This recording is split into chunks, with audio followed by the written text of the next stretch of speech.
오늘 우리 주실 하나님 말씀은 열왕기하 4장 18절부터 37절까지 말씀입니다. 열왕기하 4장 18절부터 37절까지 말씀입니다.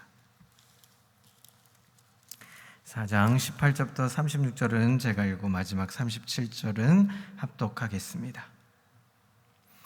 그 아이가 자라매 하루는 추수꾼들에게 나가서 그의 아버지에게 이르렀더니 그의 아버지에게 이르되 내 머리야 내 머리야 하는지라. 그의 아버지가 사원에게 말하여 그의 어머니에게로 데려가라 하매 곧 어머니에게로 데려갔더니 낮까지 어머니의 무릎에 앉아 있다가 죽은지라. 그의 어머니가 올라가서 아들을 하나님의 사람의 침상 위에 두고 문을 닫고 나와 그 남편을 불러 이르되 청하건대 사원 한 명과 나귀 한 마리를 내게로 보내소서. 내가 하나님의 사람에게 달려갔다가 돌아오리이다 하니 그 남편이 이르되 초하루도 아니요 안식일도 아니거늘 그대가 오늘 어찌하여 그에게 나아가고자 하느냐 하는지라. 여인이 이르되 평안을 비나이다 하니라. 이에 나귀의 안장을 지우고 자기 사원에게 이르되 몰고 가라. 내가 말하지 아니하거든 나를 위하여 달려가기를 멈추지 말라 하고 드디어 갈멜산으로 가서 하나님의 사람에게로 나아가니라. 하나님의 사람이 멀리서 그를 보고 자기 사원 게하시에게 이르되 저기 수넴 여인이 있도다. 너는 달려가서 그를 맞아 이르기를 너는 평안하냐 내 남편이 평안하냐 아이가 평안하냐 하라 하였더니 여인이 대답하되 평안하다 하고 산에 이르러 하나님의 사람에게 나아가서 그 말을 아는지라. 게하시가 가까이 와서 그를 물리치고자 하매 하나님의 사람이 이르되 가만두라. 그의 영혼이 괴로워하지만은 여호와께서 내게 숨기시고 이르지 아니하셨도다 하니라. 여인이 이르되 내가 내 주께 아들을 구하더이까 나를 속이지 말라고 내가 말하지 아니하더이까 하니 엘리사가 게하시에게 이르되 내 허리를 묶고 내 지팡이를 손에 들고 가라. 사람을 만나거든 인사하지 말며 사람이 내게 인사할지라도 대답하지 말고 내 지팡이를 그 아이 얼굴에 놓으라 하는지라. 아이의 어머니가 이르되 여호와께서 살아계심과 당신의 영혼이 살아계심을 두고 맹세하노니 내가 당신을 떠나지 아니하리이다. 엘리사가 이에 일어나 여인을 따라가니라. 게하시가 그들보다 앞서 가서 지팡이를 그의 아이의 얼굴에 놓았으나 소리도 없고 듣지도 아니하는지라. 돌아와서 엘리사를 맞아 그에게 말하여 아이가 깨지 아니하였나이다 하니라. 엘리사가 집에 들어가 보니 아이가 죽었는데 자기의 침상에 눕혔는지라. 들어가서는 문을 닫으니 두 사람뿐이라. 엘리사가 여호와께 기도하고 아이 위에 올라 엎드려 자기 입을 그의 입에 자기 눈을 그의 눈에 자기 손을 그의 손에 대고 그의 몸에 엎드리니 아이의 살이 차차 따뜻하더라. 엘리사가 내려서 집안에서 한 번 이리저리 다니고 다시 아이 위에 올라 엎드리니 아이가 7번 재채기하고 눈을 뜨는지라. 엘리사가 게하시를 불러 저 수넴 여인을 불러오라 하니 곧 부름에 여인이 들어가니 엘리사가 이르되 내 아들을 데리고 가라 하니라. 함께 읽습니다. 여인이 들어가서 엘리사의 발 앞에 땅에 엎드려 절하고 아이들을 안고 나가니라. 할렐루야. 오늘도 하나님의 은혜와 평강이 삶에 넘치시기를 그리스도의 이름으로 소망합니다. 오늘은 어제에 이어서 수넴 여인과 엘리사의 이야기를 볼 수가 있습니다. 여인이 믿지 못하지만 하나님의 말씀을 그대로 실현되었고 이제 그 이드메의 귀한 아들을 늦둥이 아들을 얻게 되는 수넴 여인을 우리가 어제 보았습니다. 그리고 애지중지 키웠습니다. 몇 해가 지났습니다. 서너 살쯤 되던 어느 날 아이가 곡식 빼는 것을 구경하러 나갔다가 두통을 호소해서 어머니에게 데려가다 주었더니 어머니 무릎 위에 몇 시간 있다가 그만 죽게 됩니다. 아마 일사병이 아닌가 싶죠. 어쨌든 아이는 죽게 됩니다. 그런데 중요한 사실은 수넴 여인이 남편에게 이 사실을 일절 말하지 않았다는 사실을 우리가 주목할 필요가 있습니다. 아마 일반적인 여자들이었다면 남편에게 찾아가 울부짖으며 아들이 죽었다고 이야기했을 겁니다. 그러나 남편에게 아무것도 얘기하지 않았습니다. 그저 엘리사 선지자가 누워있던 침상에 그 아이를 눕혀놓고 남편에게 나귀 한 마리와 사안을 보내달라 요청했고 그 즉시로 갈멜산으로 떠났습니다. 남편이 초하루도 아니고 안식일도 아닌데 어찌 엘리사에게 가느냐라고 묻죠. 아마도 초하루쯤 항상 엘리사를 불러 함께 예배드리고 기도했던 시간들이 있었을 겁니다. 어쨌든 이 수넴 여인은 그 사환과 나귀를 타고 즉시로 엘리사에게 찾아갑니다. 엘리사는 그 여인의 중심에 괴로움이 있었던 것도 조차 몰랐을 결혼이었습니다. 평안하냐 평안하냐 찾아갔을 때 물었을 때 평안하다고 이야기합니다. 어찌 보면 이것이 일상적인 이야기일 수 있지만 사실은 그 마음속에 어떻게 평안하다고 이야기할 수 있겠습니까? 사환을 게하시를 만났을 때도 내 아들이 죽었다라고 아마 이야기했을 겁니다. 내가 평안하지 못하다라고 얘기했을지도 모릅니다. 그런데 이 여인은 지금 그 사환에게도 평안하다라고 이야기합니다. 고통 중에도 평안하다고 대답할 수 있는 이유는 무엇이었을까요? 늦게 낳은 아들이었습니다. 애지중지 키웠었던 그 아들이 죽었다. 자기 자신도 죽음 앞에 힘들어할 수 있는 상황에 자기 자식이 죽었다고 말했을 때 얼마나 고통 중에 있었을까요? 그런데 이 여인은 늘 평안했다고 이야기합니다. 그 이유는 무엇이었습니까? 늘 하나님을 향해 있던 믿음이 있었기 때문입니다.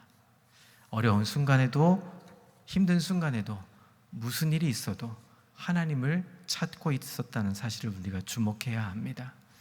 뜻하지 않는 사고 얼마나 많이 있겠습니까?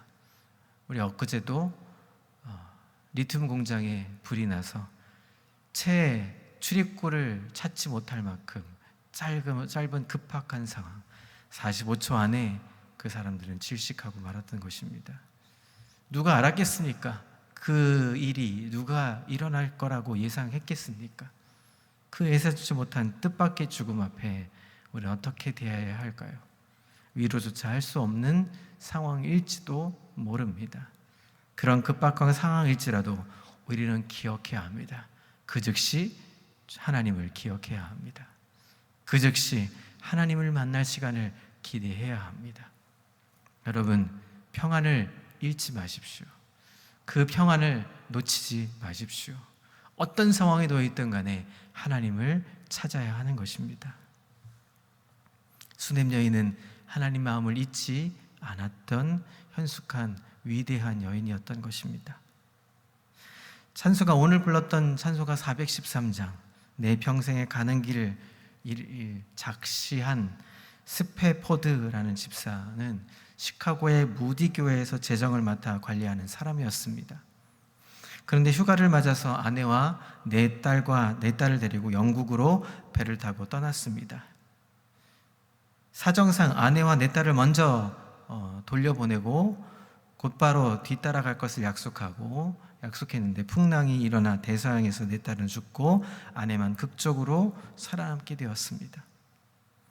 이 소식을 듣고 스태포드 집사는 급히 배를 타고 아내에게 가던 중에 선장이 바로 이곳이 바로 당신의 네 딸이 죽은 곳입니다 라고 말해 전해 주었습니다.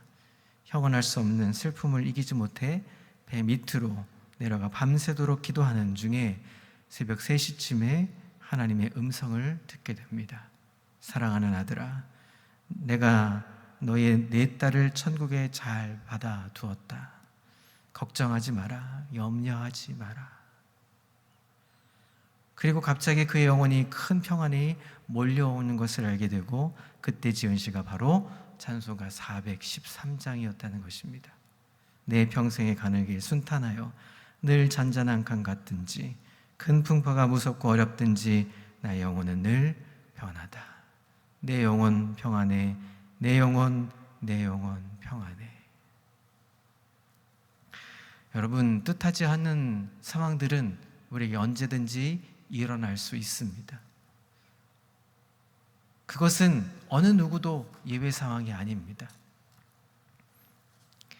목사가 되어서 참 많은 장례를 치렀습니다. 장례를 치르고 잼례 예배를 드릴 때마다 항상 2006년에 제 동생의 먼저 하나님 품에 안긴 제 동생을 늘 기억하곤 합니다. 뜻하지 않는 사고였습니다. 여러분, 목회자 가정이었으니까 이런 일은 일어나지 않을 거라고 예상하지 않겠습니까? 그런데 동생이 그 젊은 나이에 먼저 하나님의 품에 갔습니다. 일어나지 않을 일, 뜻하지 않은 일이었지만 일어났습니다. 그때 딱 한 가지 생각났던 게 한 가지였습니다. 하나님.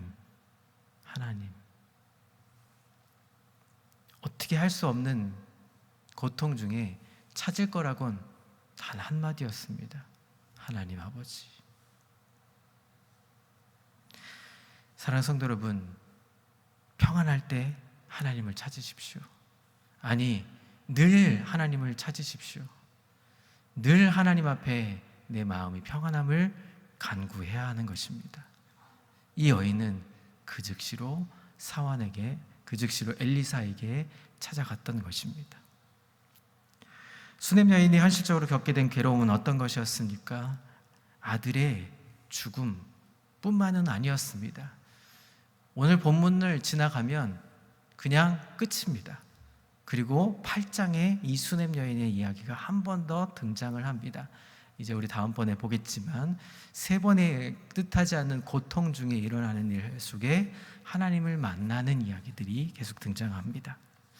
여러분, 하나님은 수넴 여인의 근심을 어떻게 해결해 주셨습니까? 이 고통 중에 있는 이 급박한 상황에 어떻게 하나님은 해결해 주셨을까요? 불평하지 않았습니다. 이 여인은 그 즉시로 엘리사에게 찾아갔고 엘리사에게 만났을 때 어떻게 했을까요? 그 괴로움을 이야기합니다. 아니, 내가 달라고 했습니까? 아니, 내가 아들이 필요하다고 얘기했습니까? 당신이 얘기하지 않았습니까? 하나님의 사람 당신이 아들을 주겠다고 이야기하지 않았습니까? 단 이 한마디였습니다. 엘리사는 그 마음이 어떤 것인지 그때 알고 이제 사환을 보내려고 했습니다. 그런데 이 여인은 아주 현숙하고 지혜로운 여인인지라 당신이 가지 않으면 해결되지 않습니다. 하나님의 살아계심과 당신이 살아있음을 내가 알기에 당신과 함께 가고자 합니다. 요청합니다. 그 즉시로 엘리사는 어떤 마음이었는지 알았기 때문에 그 즉시로 달려가서 아이를 구하고 그 생명을 하나님께서 연장시켜 주십니다. 어떻게 해결하셨습니까? 하나님이 함께 하셨습니다. 하나님이 해결해 주셨습니다.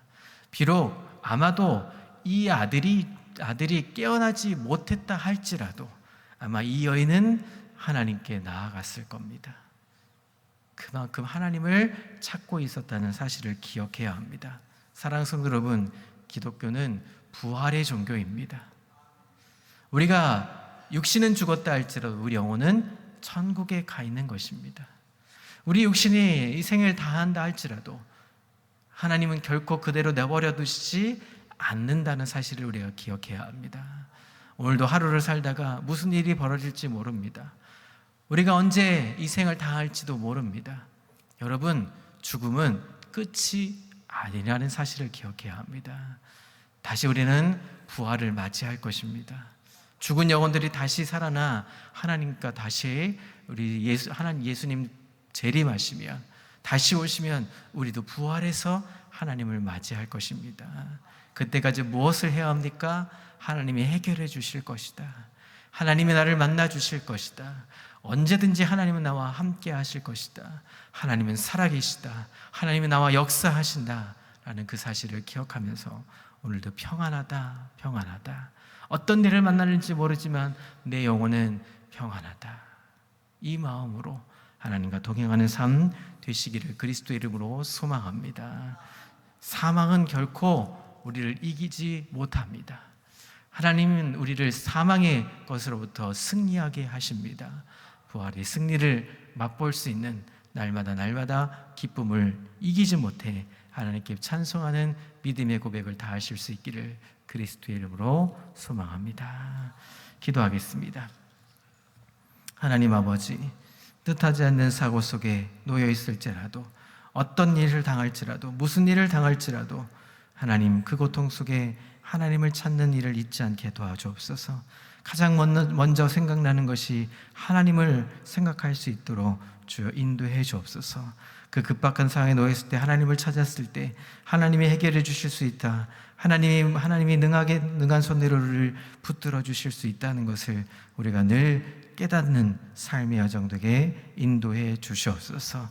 그래서 하나님이 해결해 주시고 하나님이 인도해 주시는 것을 맛보아 사는 귀한 날 되게 주님 역사하여 주시옵소서. 아니 그리 아니하실지라도 감사를 놓치지 않는 삶의 여정 되게 주님 붙들어 주옵소서. 함께 하실 줄 믿고 감사드리며 예수 그리스도 이름으로 기도합니다. 아멘.